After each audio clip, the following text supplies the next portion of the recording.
WhatsApp guys, आज हम लोग पढ़ने वाला हमारा नया चैप्टर का नाम है पैराग्राफ राइटिंग। इसके पिछले वीडियो में हम लोग ने टेंस का चैप्टर पूरी तरीके से कंप्लीट कर दिया था। अगर आपको नहीं पता टेंस क्या होता है, टेंस के बच्चों के नाम, तो सभी चीजें हम लोग लेके थे अपने पिछले वीडियो में और पिछले वीडियो में, यानी पहले वीडियो में हम लोग ने बात की थी टेंस क्या होता है और प्रेजेंट टेंस के बारे में बात किए थे, और दूसरी वीडियो में हम लोग बात की थी पास्ट टेंस और फ्यूचर टेंस के बारे में। और आज का हमारा टॉपिक है पैराग्राफ राइटिंग। ये आ चुका है हमारा थर्ड यूनिट। अब ये थर्ड यूनिट में हम लोग क्या पढ़ेंगे? थर्ड यूनिट में हम लोग जानेंगे पैराग्राफ राइटिंग, जानेंगे एक्सपेंशन, जानेंगे और प्रेफरेंसिंग जानेंगे। ये 3 चैप्टर हम लोग पढ़ेंगे यूनिट थर्ड में। तो हमारा जो सबसे पहला चैप्टर है वो क्या है? Paragraph writing. अभी पैराग्राफ राइटिंग का मतलब क्या होता है? पैराग्राफ राइटिंग अगर आपको लिखनी है तो उसमें कौन कौन सी चीजें जरूरी है, एसेंशियल्स है, और कौन कौन सी चीजें आपको पैराग्राफ राइटिंग में अवॉइड करनी रहती है, ये सारी चीजें हम लोग जानेंगे अपने आज की इस वीडियो में। तो चलो स्टार्ट करते हैं। सबसे पहले जानते हैं कि आखिर पैराग्राफ राइटिंग होती क्या है। अगर सबसे पहले हम लोग जानें कि पैराग्राफ राइटिंग होती क्या है, तो एक प्रकार की राइटिंग ही होती है। क्या होती है? एक प्रकार की राइटिंग ही होती है, लेकिन ये वो राइटिंग होती है जैसे हम लोग राइटिंग में क्या हो गया, हम लोग कोई भी स्टोरी लिख देते हैं, अपना इंट्रोडक्शन लिख देते हैं, राइटिंग में कुछ भी लिख देते हैं। लेकिन पैराग्राफ राइटिंग में क्या होता है? एक प्रकार की राइटिंग होती है जिसमें हम लोग जो राइटिंग लिखते हैं ना, सिर्फ एक ही आइडिया पर लिखते हैं, यानी एक सिंगल आइडिया पर हमें पूरी राइटिंग लिखनी रहती है। ठीक है, ये हो गया पैराग्राफ राइटिंग की डेफिनेशन, यानी एक प्रकार से इसका मतलब हो गया। अब अगर हम लोग इसकी स्ट्रक्चर से देखें तो ये क्या होती है, ये जो अगर हम लोग बात करें जो पैराग्राफ राइटिंग है, आपने ऐसे राइटिंग सुनी है ऐसे, तो ऐसे क्या है हम लोग ऐसे भी जानते हैं। तो ऐसे जो है वो किसी ना किसी तरह पैराग्राफ राइटिंग से डिफरेंट है। अभी कैसे डिफरेंट है अभी हम लोग आगे जानेंगे। अब ये जान लेते हैं कि पैराग्राफ राइटिंग अगर आप लिखते हो तो इसमें कौन कौन सी चीज एसेंशियल है और कौन कौन सी चीज हमें अवॉइड करनी चाहिए। तो जब आप ये समझ लोगे इसमें कौन कौन सी चीज जरूरी है और कौन सी चीज हमें अवॉइड करनी रहती है, तो आपको अपने आप समझ में आ जाएगा ऐसे और पैराग्राफ राइटिंग में क्या डिफरेंट है। ठीक है, तो चलो भाई सबसे पहले स्टार्ट कर देते हैं कि कौन कौन सी चीजें पैराग्राफ राइटिंग में एसेंशियल है। तो सबसे पहली चीज जो इसमें एसेंशियल है, अच्छा आपने कभी पैराग्राफ राइटिंग देखी है? पैराग्राफ राइटिंग अप्रोक्सीमेट कितने लाइन की होती है? 8 to 10 लाइन्स की क्या होती है? पैराग्राफ राइटिंग होती है। अब पैराग्राफ राइटिंग हमेशा 8 to 10 लाइन्स की ही क्यों होती है? क्योंकि अगर भाई मेरे पास ये मार्कर है तो ऐसा तो नहीं है मैं मार्कर के बारे में 4-6 पेज लिख डालूंगी। इस मार्कर के बारे में मुझे ये सिर्फ सिंगल आइडिया पर ही लिखना है, इसलिए अप्रोक्सीमेट 8 से 10 लाइन हो सकती है, 15 लाइन हो सकती है। ऐसा तो नहीं है कि वो 10-15 लाइन हो सकती, सॉरी ये 1 पेज हो सकती है, 2 पेज, ऐसे तो नहीं हो सकती। हम लोग लिख रहे हैं पैराग्राफ, लेकिन हम लोग लिखेंगे पैराग्राफ में। ठीक है, अब यहाँ पे देखो ग्राफ है और पैरा यानी छोटे छोटे लाइन्स, यानी यहाँ पे क्या होगा 8 to 10 लाइन की होती है पैराग्राफ राइटिंग। आप लिखोगे जब भी आप लिखोगे पैराग्राफ राइटिंग तो ऐसा लिखना कि हमेशा आप एक सिंगल आइडिया पर लिखना। तो दूसरी चीज क्या होती है, जो प्रेजेंटेशन आपका होना चाहिए वो एक सिंगल आइडिया पर होना चाहिए, यानी जो दूसरा होता है वो presentation on the single idea. Single idea यानी डबल आइडिया यहाँ पे नहीं हो जाएगा। ठीक है, ये हो गई 2 चीज। अब जो तीसरी चीज है वो क्या है? तो सबसे पहले क्या था, जो हमारी जो पैराग्राफ राइटिंग होती है वो 8 to 10 लाइन की होती है। दूसरी चीज जो पैराग्राफ राइटिंग होता है उसमें हमें एक सिंगल आइडिया पर हमें पूरी चीजें लिखनी, राइटिंग लिखनी रहती है। और जो तीसरी चीज होती है, तीसरी चीज में क्या होना चाहिए? वेल कनेक्टेड सेंटेंसेस रहने चाहिए। क्या? Well connected sentence, well connected sentences. ठीक है, तो इसमें क्या क्या हो गया? सबसे पहली चीज 8 to 10 लाइन से होनी चाहिए, दूसरी चीज सिंगल आइडिया पर आपको लिखना है, और तीसरी चीज क्या, हमें sequence of well connected sentence, यानी हमें यहाँ पे क्या करना है, एक वेल कनेक्टेड सेंटेंसेस में लिखनी है। 3 चीज ये हो गई। और हाँ अभी एक और चीज है, चौथी चीज हम लोग यहाँ पे लिख लेते हैं। चौथी चीज क्या है? हाईलाइट। क्या है? हाईलाइट। अभी हाईलाइट हम लोग यहाँ पे क्या करेंगे? हाईलाइट जैसा आपने, अगर आप कोई भी अगर आप गूगल पे अगर आप सर्च करोगे what is the paragraph writing, तो वो कैसे करेगा? वैसे थोड़ी ना वो पूरा पैराग्राफ ऐसे लिख डालेगा कि पैराग्राफ राइटिंग क्या होता है, ऐसा तो होता नहीं है। पैराग्राफ राइटिंग अगर आपको दिखाना है कि मैं लिख रही हूँ पैराग्राफ राइटिंग, तो पैराग्राफ राइटिंग में जो इसका पहला वर्ड होता है उसे हाईलाइट कर दिया जाएगा। हाईलाइट हम लोग कैसे करेंगे? हाईलाइट मतलब ये नहीं है कि हम लोग इस पे क्या करेंगे, हाईलाइटर चढ़ा देंगे। हाईलाइटिंग मतलब ये नहीं, हाईलाइट का मतलब क्या है? हाईलाइट का मतलब यहाँ पे सबसे पहले एक छोटा सा पॉइंट, उसके बाद आप जिस सिंगल आइडिया की पे आप लिखने जा रहे हैं उस सिंगल आइडिया को आप यहाँ पे लिखिए और उसके बाद इस प्रकार का मार्क बनाकर फिर आप इसके बारे में जब आप लिखेंगे तब ये लगेगा भाई हाँ अब लग रहा है कि पैराग्राफ राइटिंग में आप लिख रहे हो। ठीक है, तो ये तो हो गया पैराग्राफ राइटिंग की जो दो चीज आपके लिए एसेंशियल होनी चाहिए। तो जल्दी जल्दी से सब चीज कॉपी में नोट करते चलो। ठीक है, ये हो गया एसेंशियल। ये एसेंशियल में क्या, ये सारी चीजें होनी चाहिए तभी आपकी जो चीज है वो पैराग्राफ राइटिंग कहलाएगी। ठीक है, अब यहाँ पे आते हैं सेकेंड चीज पर।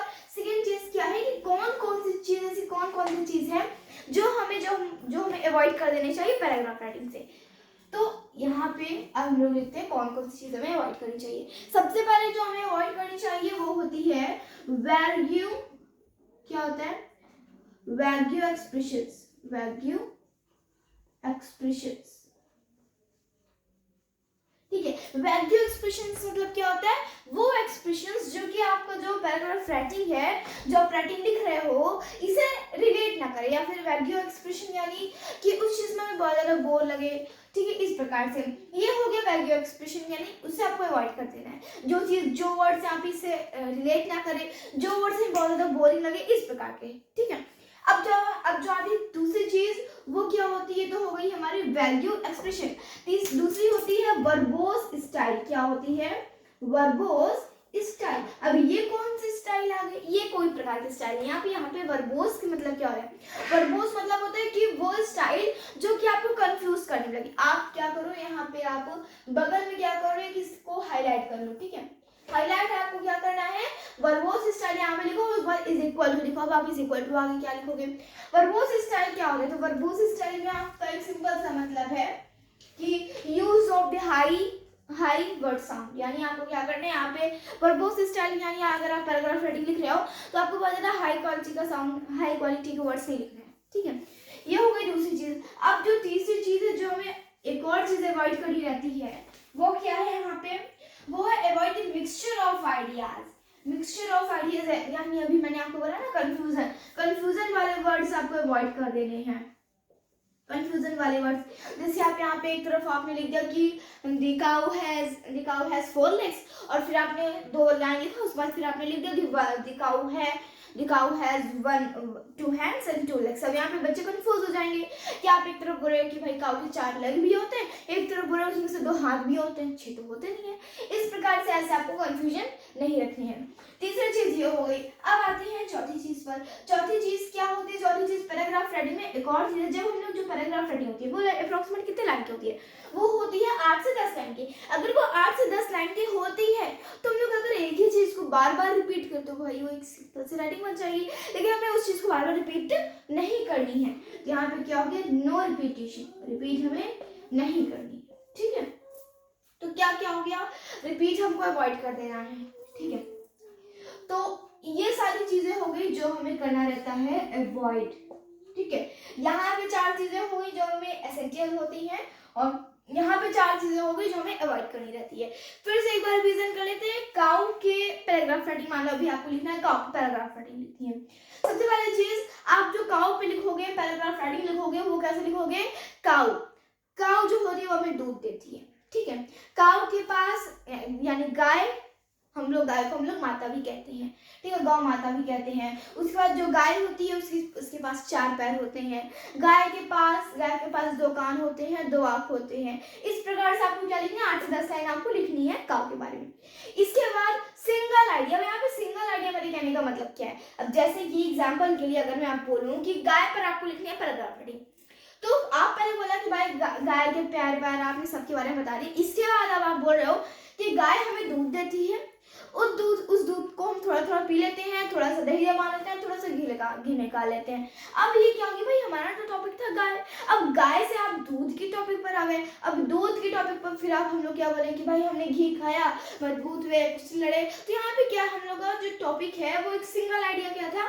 हमारा जो सिंगल आइडिया था वो काऊ ही था, लेकिन काऊ से हम लोग कुश्ती पर पहुंच गए। ऐसा नहीं करना है, हमें क्या करना है? सिर्फ सिंगल आइडिया पर लिखना है।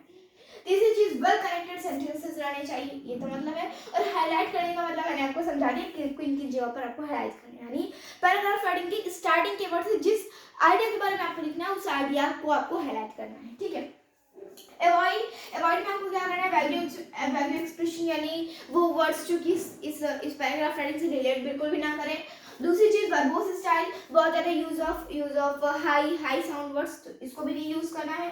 कंफ्यूजन यानी वो वर्ड्स जो कि आपको कंफ्यूजन दे उस प्रकार का भी नहीं यूज करना है, और रिपीट नहीं करना है कोई भी चीज। किसी भी राइटिंग में आप जब छोटे छोटे बच्चे राइटिंग लिखते हैं तो वो क्या करते हैं, बार बार रिपीट करते हैं, लेकिन पैराग्राफ राइटिंग आप बड़े हो गए तो पैराग्राफ राइटिंग में कोई भी चीज रिपीट नहीं करनी है। तो ये हो गई आपकी पैराग्राफ राइटिंग में फुल इन्फॉर्मेशन हो गई कि पैराग्राफ राइटिंग क्या होता है। हाँ, अभी होमवर्क देना बाकी, तो होमवर्क में आपको क्या है, होमवर्क में आपको गूगल पे जाना है और गूगल पे डालना है कि what is the paragraph writing, और पैराग्राफ राइटिंग की आपको लिखना है नीचे कमेंट सेक्शन बिलो में। अगर आप नहीं सर्च करोगे गूगल पे तो अभी मैंने आपको समझाया था पैराग्राफ राइटिंग क्या होती है, तो आप उसमें से अभी आपको क्या करना है, आप वीडियो को पीछे करो और पीछे करके आप देखो कि पैराग्राफ राइटिंग की डेफिनेशन क्या होती है। अब मिलेंगे नेक्स्ट वीडियो में, और नेक्स्ट वीडियो में हम लोग बात करेंगे एक्सपेंशन के बारे में। एक्सपेंशन क्या होता है सभी चीज जानेंगे। तो आई होप कि आपको आज की वीडियो आपको क्लियर हुई होगी। अगर क्लियर हुई होगी तो हमारे वीडियो को लाइक शेयर सब्सक्राइब जरूर कीजिएगा।